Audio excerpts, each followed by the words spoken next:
The topology 1.3. So theorems and connectedness.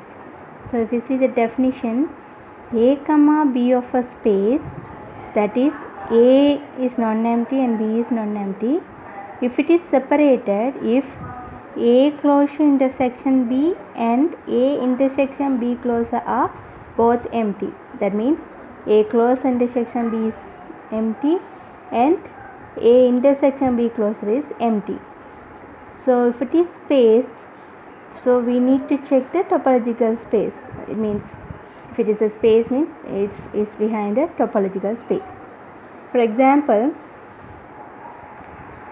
so if it is x is equal to a comma b comma c, tau d will be, it is a discrete space. That means all the spaces. We need a topological space rather than x can be any topological space to define this connectedness. It is not defined on a simple space. It is defined a topological space. So we need a topology to define this. So a comma b belongs to tau. It means a comma b is subset of x. So a comma b belongs to tau means subset of space x. A comma b subset of x means subset of x.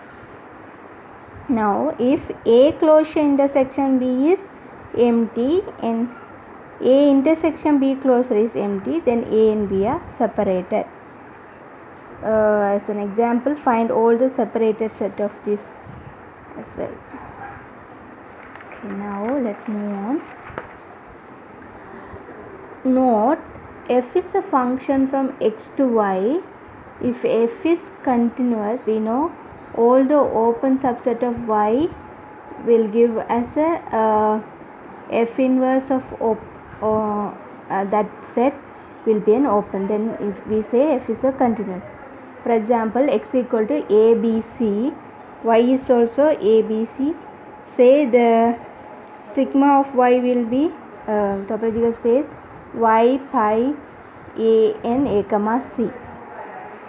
So we can find out whether it is a topological space because it is x comma pi belongs to this theta, and a and a comma intersection c will be a, that is also in sigma, and a union a comma c will be also, therefore it is a topological space. If tau is equal to x pi and c b comma c a comma c, so this is also a topology which is not continuous since we have extra term. So let's see which is not a continuous. So let's see, for this is the imaginary one. So f inverse of a will be, we can say f of a is equal to, if f of c is equal to a, then f inverse of a is equal to c. So f inverse of a is equal to c, therefore c is there, so it is okay. So a comma c, you see a comma c, we have, let's say f of a will be f of b will be a and f of c will be f of a will be c, f of c will be, this is c. So f inverse of c will be b. So b comma c is not b comma c is there, so that is also right. F inverse of empty will be empty, that is okay. F inverse of y also x, that is also okay. But we have to have the continuous.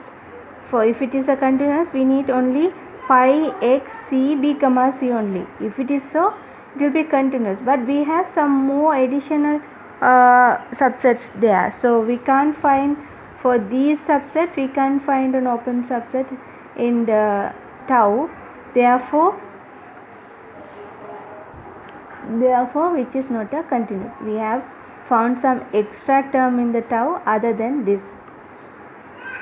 So we can see x is connected means for all u comma v is open, u is empty, non-empty and V is also non-empty such that U intersection V is not equal to pi, U union V is not equal to X.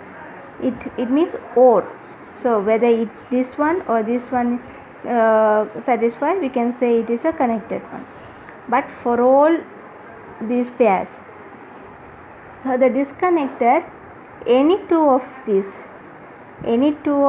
subset U comma V is open, U is non-empty, V is non-empty such that U intersection V is empty, U union V is X. It means X end. So we should satisfy both. So actually this is the complement of each other. Therefore this is any two, this is for all, and this is those two should be satisfied. This one any of this. Tertian remark: for disconnected find at least one pair U comma V. For connected find all pairs of U comma. That's what we have seen earlier. For disconnected find at least one pair. For connected find all pairs of U comma V. Either U intersection V is not empty or U union V is not X. Any one condition is enough to show it is connected.